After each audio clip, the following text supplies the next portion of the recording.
안녕하세요 여러분, 엠쌤입니다. Hi everyone, Margarita here, and I will be your K-drama queen for today. I hope this video brightens up your self-isolated, locked down, quarantined day amidst this global pandemic, which actually feels like the best time to just sit at home, relax, and binge watch K-dramas, which is pretty much what I've been doing this entire time. But anyhow, I've been binge watching Itaewon Class since pretty much the first day of lockdown in my city, and it has been the best experience ever. And before I go into a spoiler alert, I actually wanted to share a few things that I feel like are going to be still useful and informative even for those of you who have not seen it at all. Firstly, I think this drama was perfectly made for the international audience in a variety of different ways. First of all, it landed a deal with Netflix. I mean, that's self-explanatory. But apart from that, I feel like this drama perfectly depicted the raw, unapologetic, uncensored life in Korea, which is very rare for a Korean drama. I can probably think of just a handful others where I could really feel like, wow, I'm watching someone else's true life unfolding in that particular country, which is so precious for all of the international fans of Korean culture who, like me, don't have the privilege of living in Korea or having ever lived in Korea. This drama touched on so many important topics like the LGBTQ+ community and how that is developing in South Korea, the struggles that small businesses have to go through in Korea to just survive, the big age gap in relationships type of struggle. I mean, really reminds me of Goblin, really, but that drama completely ignored the societal stigma that comes with a pretty huge age gap between two partners in a relationship. Another huge aspect was treatment of foreigners in South Korea. I mean, that honestly struck a personal chord with me, regardless of whether I'm a foreigner in South Korea or in another country. The kinds of things that the foreign character Tony was going through, I could relate to a lot, and it really brought out this feeling of terror you get when you live away from home. You do not have anybody who can help you or support you. You feel like any day you can get deported or a law can get passed that will just throw you out of this country or take away your rights. You feel discriminated at every single stage of employment and career prospect. So seeing that so unapologetically portrayed in a Korean drama was very powerful for me personally, and I'm sure it resonated with a lot of other people all over the world, regardless whether they're actually in Korea or not. And the last thing I felt like this drama did so well that no other drama I've seen has done is show the shift of working culture in Korea. I mean, Park Se-roy, I need to talk about him separately. He just embodies this new way of thinking in a workplace, this new way of abandoning the strict hierarchy and really valuing people for who they are and what they can bring to you as a business, to you as an employee. So yeah, I feel like this drama is perfectly positioned to strike a chord with anyone or everyone who has ever felt like they were a part of an undesired population group. I would personally give it about an 8 out of 10. One last thing before I go into the spoiler alert. Actually, even if you have absolutely no interest in everything that I've said earlier and you still think that this drama is not for you, I honestly think the split within the K-drama community that the ending of Itaewon Class caused, the two camps that have formed of those who absolutely hated it and those who either absolutely loved it or didn't mind it, I think just for that reason, it's worth going through the entire drama and watching it just to see where you land in that camp. And now the spoiler alert! Yay! Don't watch past this point. I think it's self-explanatory. Please stop, go to Netflix, watch Itaewon Class, come back, and we'll have lots of fun. Those of you who have watched my K-drama reviews before, you know that I judge a drama by the first and the last episode, and in this case, I would say the first and actually the second episode, because they were just like so perfectly packaged together, and I obviously binged through all of them. I would say they gave this drama so many brownie points. Like, my expectations just skyrocketed after watching the first episode. The ending, I would say it knocked off a couple of points for me, so I guess I'm more leaning towards the I didn't really like it camp, even though I don't have anything negative to say about it. I didn't hate it. I felt like the first and the second episode was brilliantly done in a way where it introduced all the right characters in the right ways, it set up all the conflicts and all of the future plot lines and plot twists, and I thought it really set up the relationships well between different characters, and I even wrote, as I was watching the drama, it feels like a typical K-drama sob story, but for some reason I've still fallen for it. And I feel like that's the most perfect definition of Itaewon Class. It starts so typically K-drama. I mean, you have every typical component of a K-drama in it. Apart from the K-drama Talk of Doom, you still have a car crash, you have very rich, incredibly annoying, idiotic chaebol bully, you have a school with uniforms, you have a first love story development type of thing, and you have a tragic death of a parent. And you think it's gonna be cliche, but it isn't.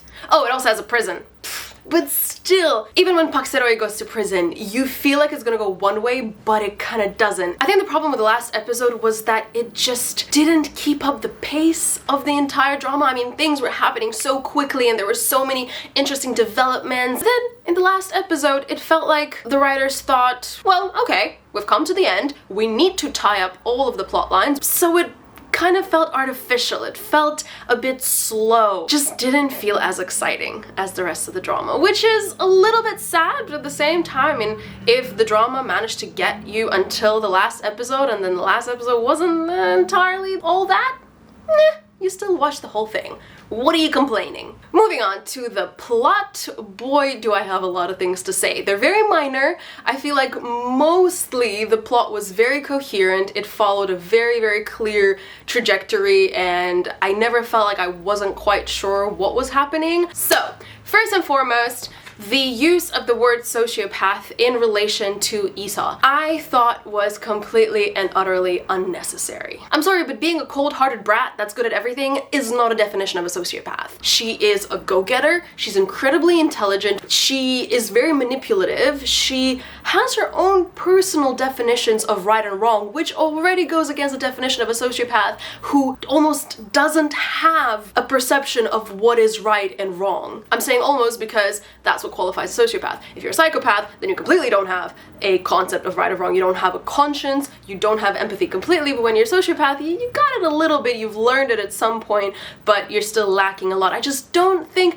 Isa qualified for that particular definition, and obviously I am not a psychiatrist. Honestly, I would have let it slide if the writers just decided to call her a sociopath once or put it in a scene somewhere where just some people say, oh gosh, she's such a sociopath. But they had to put in a teacher saying to the mother of Isa that I've observed that your daughter has sociopathic tendencies because she's incredibly competitive at like 10 years old. I'm sorry, I was competitive as a 10-year-old. That's the time when you actually start forming such concepts as empathy, as conscience. I just felt like they pushed it way too hard. It was completely unnecessary. Just not a sociopath. No, just no. I felt like there were a couple of plot holes in the storyline, one of which was the rash investment that Park Se-roe made into Janga Corporation just to become a majority shareholder. I don't think that was within Park Se-roe's character. I felt like it was way too rash, way too uncalculated. It just felt like he was overcome by emotions for his first love, trying to save her, whatever. I have strong opinions about her too. I probably have missed a bunch of other things I wanted to talk about in terms of plot, so if I did, I'll probably speak about them in the miscellaneous section later in this video. And now let's move on to characters, my favorite bit. And I actually want to start talking about characters with my least favorite character. Guess who it is? Come on. Come on, do it. Write her name in the comment section. Flood my comment section with her name because I literally cannot deal with the amount of feelings I have for that character. Not that actress, please. Let's stay civil and understand that I have absolutely nothing against the actress that played, was it Konnara that played Sua? But, oh my god, can we just take a moment to fume over Sua's character. I've seen a lot of dramas, but I've not yet been that frustrated over a character. She was just so blatantly shallow and immature and self-centered and completely out of touch with reality. If anything, she was closer to a sociopath than Isa was. Like, she has no concept of right and wrong. She has no understanding that if your friend who actually went to prison almost because of okay, fine, not really because of you, but like, he went to prison because of the people who are now helping you, you're meant to help him too. You're meant to be a good sport, a good friend, a support. You're not meant to abandon him, let him figure his life out, and then tell him to come back to you only when he's gotten it together. I'm sorry, that's not how friendship works, and especially not how relationships work. Okay. I honestly don't even know where to start. Yes, obviously she was first introduced to us as somebody who comes from an orphanage, doesn't have parents, went through a tough childhood, she's very independent, she's just not used to relying on someone else, but that doesn't mean that you can't have another person rely on you. That doesn't mean that you can't help your friend in need when they pretty much don't have anyone else. Another two reasons why I hate this type of person the most is, first, she plays mind games. And I just despise people that play mind games. They think it's fun, they think it's the way to go about things, but no. Seriously, this whole I called the police on your pub, so you're gonna start hating me, so maybe you'll stop liking me, so that I don't feel too bad breaking your little quivering heart. I'm sorry, that's so teenage. That's so twisted and unnecessary. You're a grown-up goddamn adult. Act like one. But oh, I actually have feelings for him. Oh my god, like what if I just push him away and then he'll stop liking me, then maybe I can stop liking him too. Can this sound any more like a teenager or what? And another thing. I'm sorry, where does this obnoxious confidence comes in? This guy's gonna love me for years and years and decades, even if I've never done anything for him, I've never sacrificed anything for him, I've never helped him, I've never been there for him, but he loves me from high school because, you know, feelings last for decades, right? So he'll never ever stop loving me.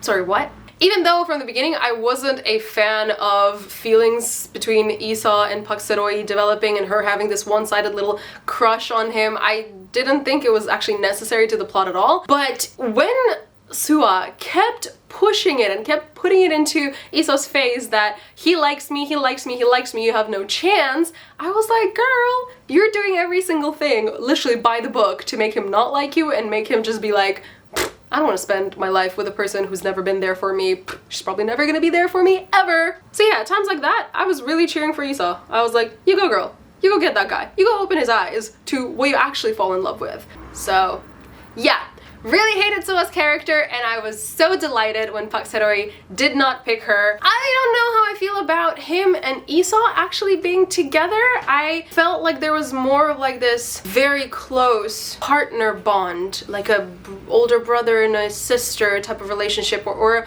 very true boss and employee relationship. I felt like that was developing so well between them. The authors wanted to go the lovely, dovey, romancy way. Okay, sure, fine, satisfy some fanboys and fangirls. I didn't feel a lot of chemistry between them. There you go. Yes, Isa had this little teenage crush, this little young person's obsession with her boss, but there was no substance to it. And even if she's way more mature for her age, yada yada, all that stuff, still can be mature right here, but you can be also very immature right here. I also felt it was incredibly refreshing how Pak Se-roi treated his team. I honestly have no idea where he got these values from. Probably from his dad, but I'm also curious where his dad then got those from, because he seems to be from a older generation, endoused in hierarchy. It was very interesting and refreshing to see. And speaking of the employees of Pak Se-roi, I loved the Itaewon class gang.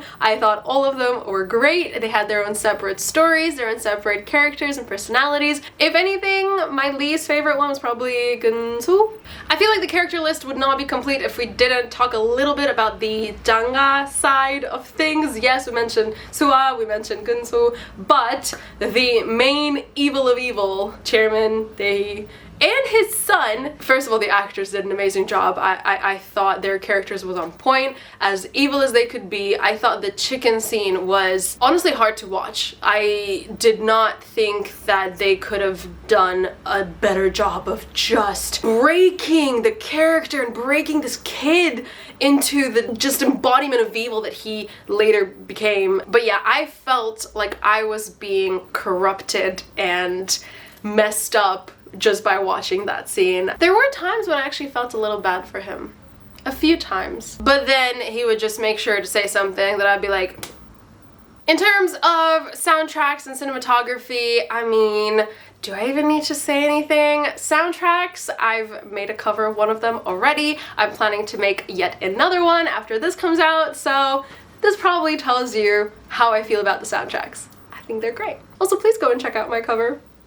And the cinematography, I thought the color scheme chosen for this drama and the dynamic of the camera work and the setup and all the locations, I thought it was beautifully done, so no complaints on that end from me. Lastly, for the miscellaneous category, everything that didn't fit into anywhere else or I just forgot about it and just remembered, I actually took very extensive notes on my phone about this drama, so let's just go through some of them. I thought it was really funny how in episode 9, the ex-cop came to the chairman of Janga and just told him that he was the cop that was working on his son's case at the time, and I literally wrote, why would the ex-cop tell Chairman Jung that he was in charge of that case? It's like putting a bright red target on one's back in front of a bull. This guy will die.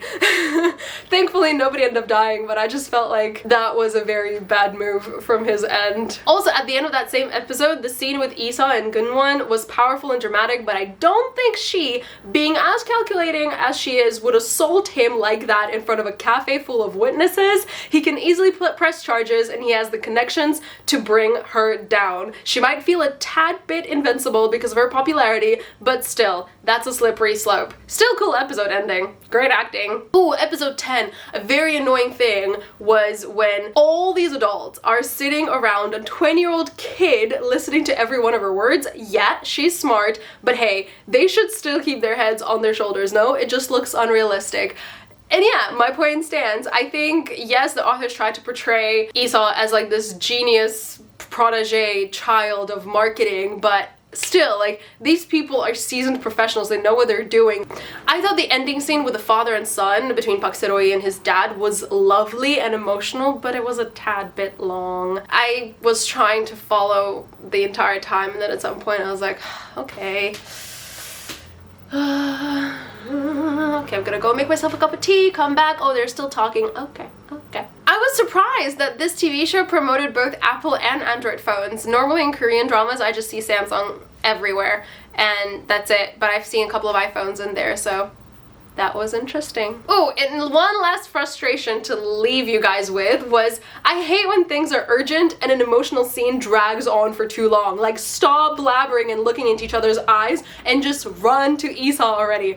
It was so prominent in so many scenes in the last episode, but specifically when Park Se-roy was leaving the hospital and Sua was coming in to dissuade him from going, and they just stand there looking at each other longingly, and she's like, no, don't go, and he's like, I have to do this, and then they stare at each other for a little bit longer. I mean, I'm sorry, Isa is dying. For all you know, she could be ready to be dead. And yes, on this note, this is it for today's review, guys. I hope you enjoyed it. If you did, please like it and share it with all your K-drama loving friends. Leave a comment in the comment section if you agree with something, you disagree, want to have a discussion. I'll be monitoring the comment section now that we're in quarantine and I got nothing better to do apart from my job. Otherwise, I hope you all have a wonderful, wonderful rest of the day and an amazing week ahead, and I hope none of you are feeling too down and affected by this terrible pandemic that's going on. Please stay strong, please hang in there. We can all go through this together. Please take it just one day at a time